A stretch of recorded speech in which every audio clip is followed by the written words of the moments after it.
नमस्कार, इन 24 न्यूज में आप सभी का स्वागत है। मैं हूं प्रदीप शर्मा। आइए एक नजर डालते हैं अब तक की 25 बड़ी खबरों पर। महाराष्ट्र में नई सरकार के गठन को लेकर जारी खींचातान पर शिवसेना सांसद संजय राउत ने महायुति गठबंधन पर बोला जोरदार हमला। कहा, महाराष्ट्र विधानसभा चुनाव नतीजे आने के 7 दिन बाद भी भाजपा और उसकी सहयोगी पार्टियां मुख्यमंत्री का क्यों नहीं कर पा रही हैं फैसला। यूवीटी सांसद संजय राउत ने एकनाथ शिंदे पर साधा निशाना। कहा, दिग्गज नेता अटल बिहारी वाजपेयी और लालकृष्ण आडवाणी के दौर में भी शिवसेना मुंबई से चलती थी, मगर अब शिंदे को अपने फैसले के लिए दिल्ली पर होना पड़ रहा है निर्भर। 30 नवंबर को मुंबई के बांद्रा कुर्ला कॉम्प्लेक्स के MMRDA ग्राउंड में जोमेटो फंडिंग इंडिया कॉन्सेप्ट 2024 का होगा आयोजन। इस कार्यक्रम में मशहूर पॉप सिंगर दुआ लिपा होंगी शामिल। कॉन्सर्ट में भारी भीड़ के आने की है आशंका। ऐसे में मुंबई ट्रैफिक पुलिस ने की BKC और उसके आसपास की सड़कों को बंद करने और प्रतिबंधों की घोषणा। प्रधानमंत्री नरेंद्र मोदी का आज से 3 दिवसीय उड़ीसा दौरा। PM के दौरे के मद्देनजर भुवनेश्वर में सुरक्षा व्यवस्था कर दी गई है चाक चौबंद। PM मोदी ने किया एयरपोर्ट से राजभवन तक रोड शो और BJP विधायकों और सांसदों से की मुलाकात। पोर्नोग्राफी से जुड़े मनी लॉन्ड्रिंग मामले में प्रवर्तन निदेशालय ने अभिनेत्री शिल्पा शेट्टी के पति राज कुंद्रा पर ED ने एक बार फिर कसा शिकंजा। ED की टीम ने राज कुंद्रा और अन्य के घरों पर और दफ्तरों पर की छापेमारी। हैदराबाद के एक मशहूर रेस्टोरेंट का वीडियो सोशल मीडिया पर वायरल। चिकन बिरयानी खाने गए कुछ लड़कों को मिला सिगरेट का बट। जिस शख्स की प्लेट में सिगरेट निकला था उसने दावा किया कि सिगरेट के बट से आंशिक रूप से निकल रहा था धुआं। मामले की जांच जारी। महायुति की आज कोई बैठक नहीं। पूर्व CM एकनाथ शिंदे अपने गांव के लिए हुए रवाना। महाराष्ट्र के सतारा जिले में है एकनाथ शिंदे का गांव। शिंदे, फडणवीस और अजीत पवार की आज होने वाली थी बैठक। अचानक अपने गांव के लिए रवाना हुए एकनाथ शिंदे। दिल्ली मुंबई एक्सप्रेसवे पर हुआ दर्दनाक हादसा। हादसे में सेना के जवान की मौत, जबकि हादसे में पत्नी गंभीर रूप से हुई घायल। तेज रफ्तार डिफेंडर कार के अचानक ब्रेक लगने से हुआ हादसा। हादसे में डिफेंडर कार से टकराई सेना के जवान की कार। ड्यूटी से घर जा रहे सेना के जवान की हुई दर्दनाक मौत।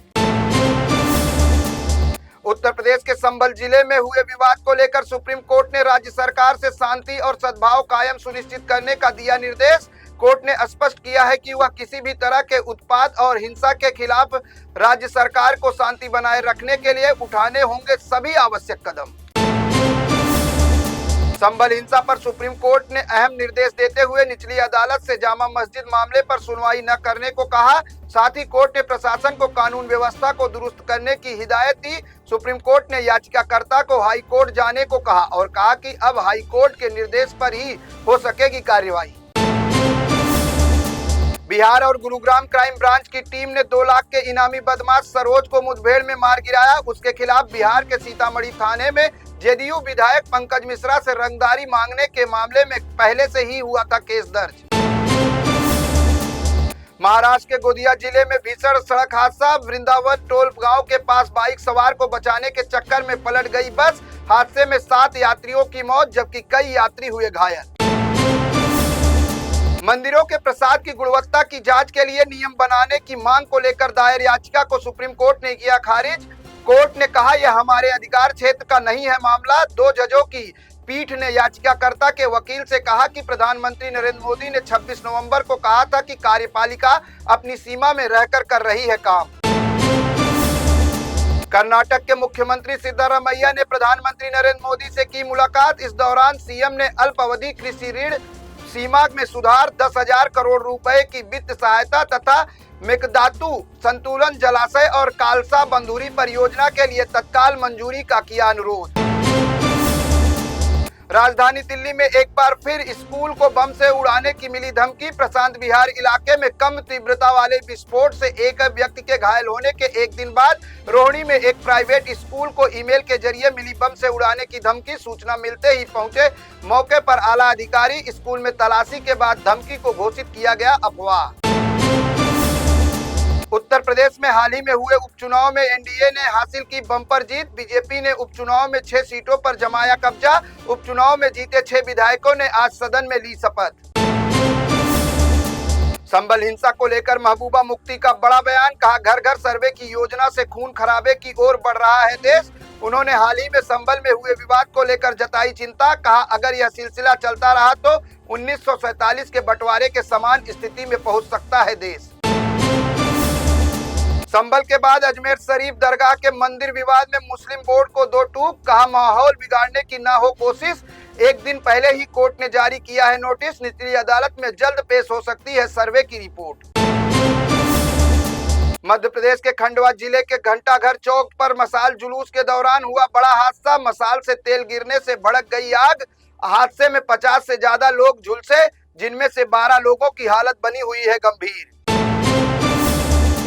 मध्य प्रदेश के मऊगंज में मानवता को शर्मसार करने वाली घटना आई सामने। 16 साल की लड़की के साथ चलती एम्बुलेंस में कथित तौर पर बलात्कार।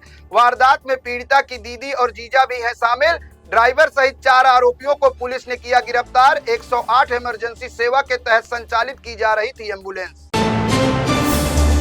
पाकिस्तान में होने वाले चैंपियंस ट्रॉफी टूर्नामेंट 2025 को लेकर तेजस्वी यादव ने दिया हैरान कर देने वाला जवाब। कहा, भारतीय टीम को जीत के जज्बे के साथ खेलने जाना चाहिए पाकिस्तान, इसमें किसी तरह की नहीं है राजनीति।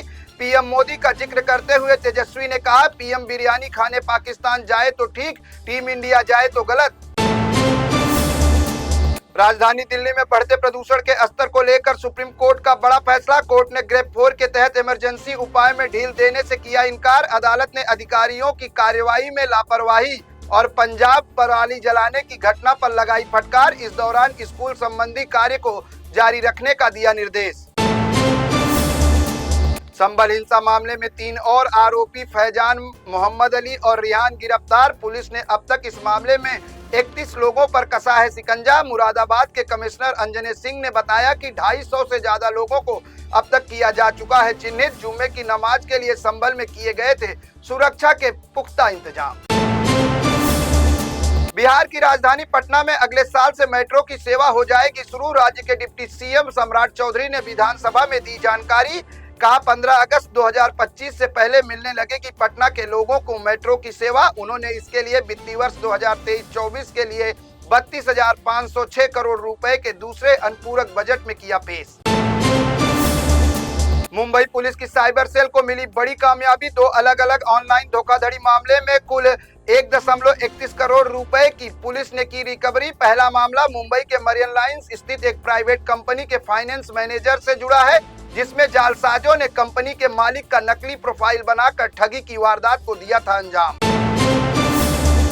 मेरे साथ बस इतना ही। अन्य ताजा तरीन खबरों के साथ साथ स्वास्थ्य संबंधित जानकारी के लिए देखते रहे इन 24 न्यूज। इन 24 न्यूज को सोशल मीडिया के प्लेटफॉर्म यूट्यूब, इंस्टाग्राम, फेसबुक पर लाइक करना, सब्सक्राइब करना, फॉलो करना बिल्कुल न भूले।